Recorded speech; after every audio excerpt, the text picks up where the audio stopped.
سؤال أخينا سالم عن من ينكر نزول الله عز وجل في السماء الدنيا. نعم. كيف رد عليه؟ بسم الله الرحمن الرحيم. الحمد لله رب العالمين، والصلاة والسلام على عبده ورسوله نبينا محمد وعلى آله وصحبه أجمعين. اللهم فقهنا في الدين وعلمنا التأويل واهدنا للتي هي أقوم، واجعلنا على صراط مستقيم، وأرنا حقائق الأمور على ما هي عليه برحمتك يا أرحم الراحمين. آمين. هذا الحقيقة السؤال عظيم وكبير، وليس يخص هذه الصفة فقط من صفات الله الفعلية، لأن الصفات هناك صفات ذاتية وهناك صفات فعلية. فالنزول والمجيء كل هذا من صفات الله التي جاءت نصا في القرآن وجاءت في صحيح السنة، وجاء ربك والملك صفا صفا.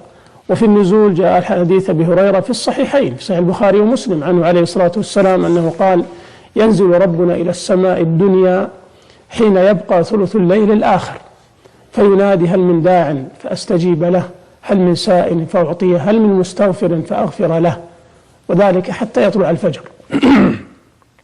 فهذه الآيات والأحاديث التي تثبت هذه الصفات الفعلية لله عز وجل أشكلت على كثير من العلماء فضلا عن عامة الناس. وأريد أن أبين القواعد الشرعية المهمة في هذا الباب باختصار بما يسع به الوقت. الحقيقة لو الحلقة كلها أمضيناها في شرح هذه المسألة لم يكن كثيرا، لأنه مع الأسف ظل فيها فئام كثير من الخلق من أهل الإسلام، بل حتى من العلماء الكبار المجتهدين. وكان هناك ناس حملوا صفات الله عز وجل، سواء يعني الصفات الذاتية الثابتة لله عز وجل مثل صفة الحياة وصفة العلم وصفة السمع والبصر وغيرها، أو الصفات الفعلية. فبعضهم ظن أن إثباتها لله عز وجل ووصف الله بأنه سميع وعليم وبصير وحكيم ورحيم وودود ومتكلم سبحانه وتعالى، أن وصفه بذلك أنه فيه تشبيه له بالمخلوقين. فهم أرادوا تنزيه الله سبحانه وتعالى وتعظيمه فنفوا كل هذه الصفات، وهؤلاء هم الجهمية المعطلة، لم يثبتوا لله صفة، جعلوا الله عدما والعياذ بالله. فتسألهم: طيب هل الله حي أو ميت؟ يقول لا حي ولا ميت. شوف البلاء، شوف الضلال كيف، سبحان الله، مع أن مقصدهم حسن، أرادوا تعظيم الله وتنزيهه حتى لا يشبه بالمخلوقين. والله عز وجل ليس كمثله شيء وهو السميع البصير ولم يكن له كفوا أحد، فلا تضربوا لله الأمثال. يعني الله سبحانه وتعالى لا يشبهه أحد من خلقه، وهذا ثابت في القرآن والسنة، هو من الأمور القطعية المسلمة عند أهل الإسلام أن الله سبحانه وتعالى لا شبيه له ولا ند ولا نظير. والآيات التي ذكرت بعضها كافية، يعني كما قال عز وجل: هل تعلم له سميا، أي شبيها ونظيرا.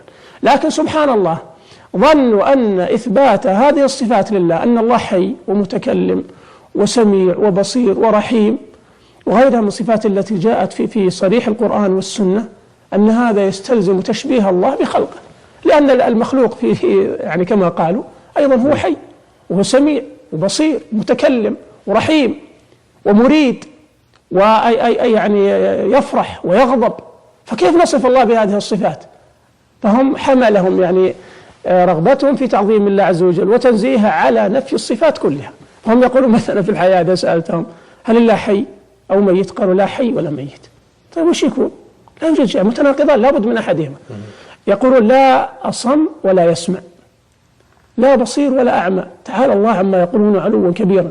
هذه يسميها العلماء أهل السلب والنفي، هذه طريقتهم مع كل صفات الله.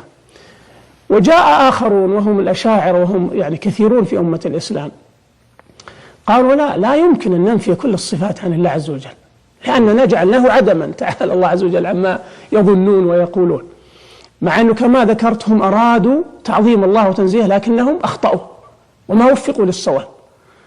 والقاعدة الشرعية يا أخي فيما اختلف فيه العلماء أن نعرض خلافهم على الكتاب والسنة، وما اختلفتم فيه من شيء فحكمه إلى الله، فإن تنازعتم في شيء فردوه إلى الله والرسول، يعني إلى الله إلى كتابه سبحانه وتعالى، والرسول إليه في حياته ولا سنة بعد وفاته، إن كنتم تؤمنون بالله واليوم الآخر. هذا شأن أهل الإيمان عند النزاع، لا يتعصب لرأي يعني مذهبه أو بلده الذي يعيش فيه، وإنما يبحث عن الحق وما دل عليه الدليل لأننا متعبدون بشرع الله، بقال الله وقال رسوله صلى الله عليه وسلم، لا بقول أبي بكر ولا عمر فضلا عن من دونهم من الأئمة، يعني الإمام الأشعري واصل بن عطاء المعتزلي أو الأئمة الأربعة أو غيرهم. نحن متعبدون بالكتاب وبالسنة، فنعرض خلاف العلماء عليهما فما وافق الكتاب والسنة وما كان عليه سلف الأمة أيضا الذين هم خير القرون وهم أشد الناس يعني فهما لشرع الله عز وجل وتمسكا بهدي رسول الله صلى الله عليه وسلم، فنأخذ به ونلتزمه إذا أردنا أن نكون على الهدى، كما قال النبي عليه الصلاة والسلام: وإنه من يعش منكم فسيرى اختلافا كثيرا. سبحان الله، يعني هذا من معجزاته عليه الصلاة والسلام. طيب ما المخرج يا رسول الله؟ ما سبيل النجاة؟ قال: فعليكم بسنتي وسنة الخلفاء الراشدين المهديين من بعدي، تمسكوا بها وعضوا عليها بالنواجذ، وإياكم محدثات الأمور فإن كل محدثة بدعة. طبعا هؤلاء الأشاعرة وهم يعني كثيرون في أهل الإسلام، وفيهم علماء فطاحلة كبار يعني برزوا سبحان الله في شتى أنواع العلوم، في التفسير وفي الفقه وفي أصول الفقه وفي اللغة وفي التاريخ والسير وفي السنة والحديث وعلوم الرجال. قالوا لا يمكن أن ننفي عن الله كل الصفات، وإنما هناك صفات لا بد منها يعني إثبات أن الله موجود وقادر سبحانه وتعالى، فأثبتوا لله 7 صفات ونفوا الباقي. سبحان الله. وهذا يعني ولذلك المعتزلة وهم يعني يثبتون لله عز وجل أسماء مجردة بلا معاني لها وينفون عن الله جميع الصفات، هم أهون من الجهمية الذين عطلوا الأسماء والصفات كلية، يعني مراتب سبحان الله. يعني قالوا إنكم متناقضون إذا أثبتوا لله عز وجل صفة الحياة وصفة العلم وصفة السمع والبصر والقدرة والإرادة، يعني ما لكم تنكرون صفة الحكمة وصفة الرحمة وصفة الغضب وصفة الفرح، كلها جاءت في كتاب الله وفي سنة رسوله صلى الله عليه وسلم، صفات عظيمة، صفة الحلم إلى آخره. يعني هذا تناقض منكم إذا قلتم أن هذه الصفات ال7 تليق بجلال الله وعظمته ولا تشبه صفات المخلوقين بحال من الأحوال، إذن قولوا في البقية مثلها، وقد صدقوا في هذا، لكنهم أرادوا أن يلزموهم لكي ينفوا كل الصفات كما نفاها المعتزلة ونفاها الجهمية. فوفق الله عز وجل أهل السنة اتباع السلف الصالح رسول الله صلى الله عليه وسلم وأصحابه إلى الحق، ودائما هم وسط بين الغلاة والجفاة. طبعا يقابل هؤلاء المعطلة الذين عطلوا أسماء الله وصفاته أو عطلوا أكثرها، وهم الأشاعرة الذين أثبتوا 7 صفات فقط وعطلوا الباقي. فسروا طبعا قالوا الرحمة إرادة الرحمة، يعني فسروها بصفة الإرادة، والغضب يعني إرادة الانتقام، وهكذا يعني تمحل وتأويل لكلام العزوز. والآيات صحيحة يعني صريحة: بسم الله الرحمن الرحيم ورحمتي وسعت كل شيء. ماذا تفعلون بهذه الآيات العظيمة الصريحة؟ وها نحن عرب ونفهم كلام الله عز وجل، حتى عوام الناس إذا سألتهم ما هي الرحمة فهم معناها مثل ما يفهم صفة السمع والبصر، السمع إدراك المسموعات والبصر إدراك المبصرات، ويفهم صفة الكلام إلى آخره. يقابل هؤلاء المعطلة المشبهة تعالى الله عما يقولون علوا كبيرا. ماذا فعلوا؟ قالوا نسأل الله العافية: إن الله حي كحياتنا وسميع كسمعنا وبصير كبصرنا ومتكلم مثل كلامنا، فشبه الله بخلقه. والله عز وجل يقول: قل هو الله أحد الله الصمد لم يلد ولم يولد ولم يكن له كفوا أحد، فلا تضربوا لله الأمثال. يعني ماذا تفعلون بكلام الله عز وجل؟ وليس كمثله شيء، أي شيء من مخلوقاته سواء من الإنس أو الجن والملائكة وغيرهم، ليس كمثله شيء وهو السميع البصير.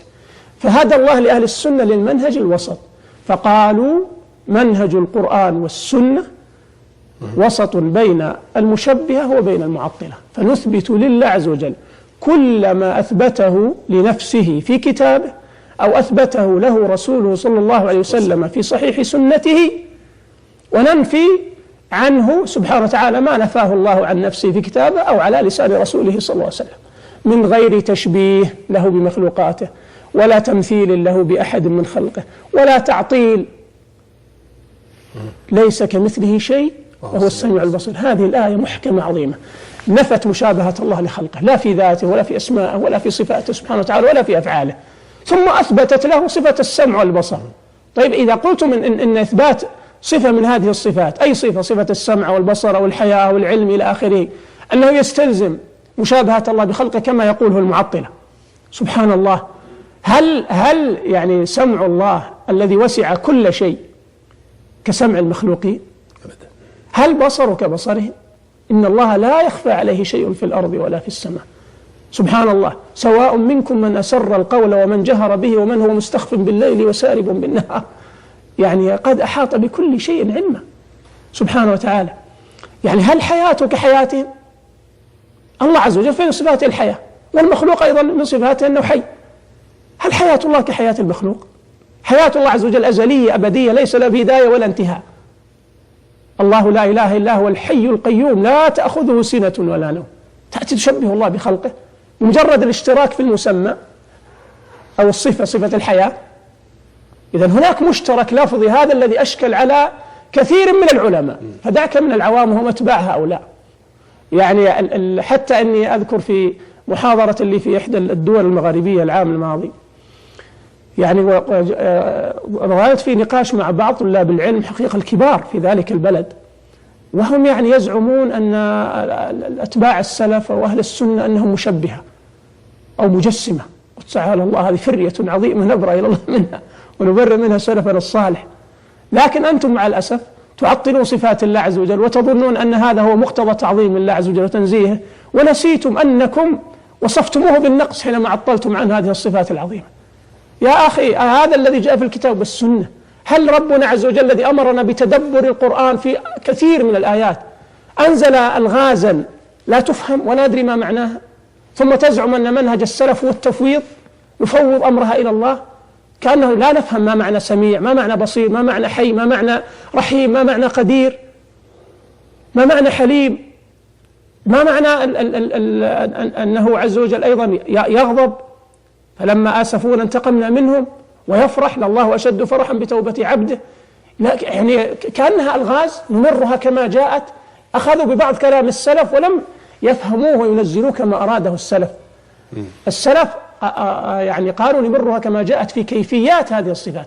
نعم، نفهم ما معنى السمع. السمع إدراك المسموعات، البصر إدراك المبصرات، نفهم معنى الحياة، نفهم معنى العلم، نفهم معنى القدرة. لكن هل ندري كيف يسمع، كيف يبصر، كيف حياته؟ كلا، تعالى الله عز وجل. هذا الذي يجب أن نكل أمره إلى الله عز وجل. ولهذا يقول العلماء، وهذه قاعدة عظيمة جدا أتمنى أن يتذكرها الإنسان كلما أشكل عليه شيء من صفات الله الذاتية أو الفعلية.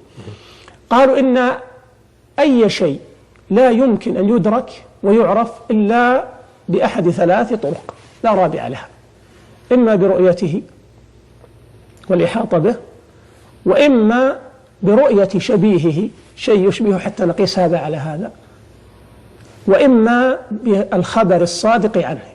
جاءك خبر في الكتاب أو السنة أو حتى من ثقات من البشر أخبروك عن شيء وكيفيته وصفاته وطوله وعرضه إلى آخره فتتخيله. لكن الله عز وجل لم يخبرنا عز وجل كيف يتكلم، كيف يسمع، كيف يبصر، كيف حياته، كيف قدرته سبحانه وتعالى. لم يخبرنا عن الكيفية. كيف استواءه على العرش، وهذا جاء في 7 آيات في كتاب الله عز وجل. كيف استوى؟ لم يخبرنا كيف ينزل السماء الدنيا كما جاء في السنة، يعني في أحاديث كثيرة. فالكيفية لا يمكن أن نحيط بها عقولنا يا أخي. نحن الآن إذا أردنا أن نقول عن شيء إنه عظيم وكبير قلنا أكبر من السماء والأرض، أو يساوي يعني كبر السماء أو كبر الأرض. أليس كذلك يا عبد الله؟ نعم. اسمع ما يقول النبي صلى الله عليه وسلم، يقول: ما السماوات والأرض، هذه السماوات التي لا نرى لها حدا، قال: ما السماوات والأرض في الكرسي. كرسي هو موضع القدمين للرحمن كما جاء في السنة، ليس هو العرش، هو أصغر من العرش. وسع كرسيه السماوات والأرض. قال: ما السماوات والأرض في الكرسي إلا كحلقة في فلاة. تخيل دينار أو درهم ترميه في أرض فضاء، ما نسبة هذا الدرهم لهذه الأرض الفلاة؟ لا شيء. قال: وما الكرسي، شوف الكرسي الذي وسع السماوات والأرض، قال: وما الكرسي في العرش إلا كحلقة في فلاة، والله فوق العرش.